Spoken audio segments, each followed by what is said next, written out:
What's good, y'all? Welcome to a day in the life.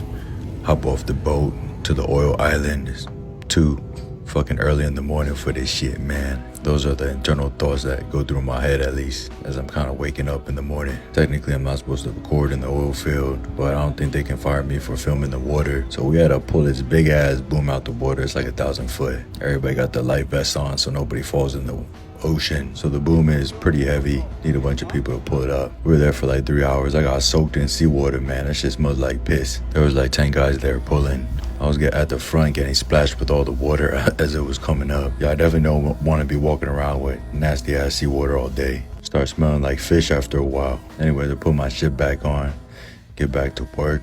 I put visceral stickers all over my hard hat. I can't believe they're still sticking on. Well, after a couple of years, it started coming off, but anyways, finished my 12-hour shift. I take the bike back to the boat dock. I prep my pre-workout meal too. We finished at 5, and I don't get back to shore around 5:30, 5:40 sometimes. So that little pre-workout meal digests perfectly before I go hit the gym.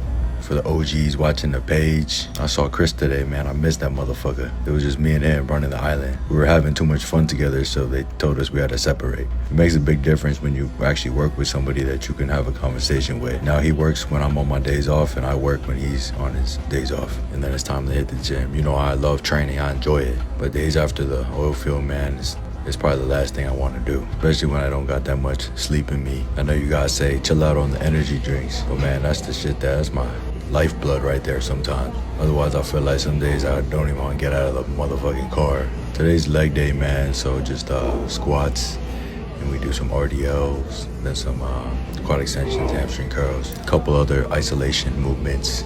I gotta make sure I hydrate extra before I do some, a little bit of the heavier work, just because I'll be dehydrated sometimes, running around all day.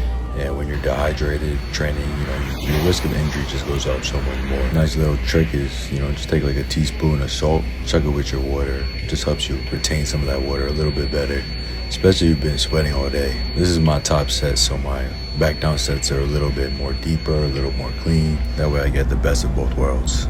I'll make my way back home, and then I eat my last meal, and I start to work on my business. The shit with visceral is nonstop. I have to put in the work every day. That's why I really only sleep about 4 hours a night when I'm working in the oil fields. It's either I get more sleep or I sacrifice my business. If I had to pick my business or gains, I pick my business every time. But that doesn't mean I can't push and try to get as much gains as I can anyways. Y'all take care, have a great day, and train hard.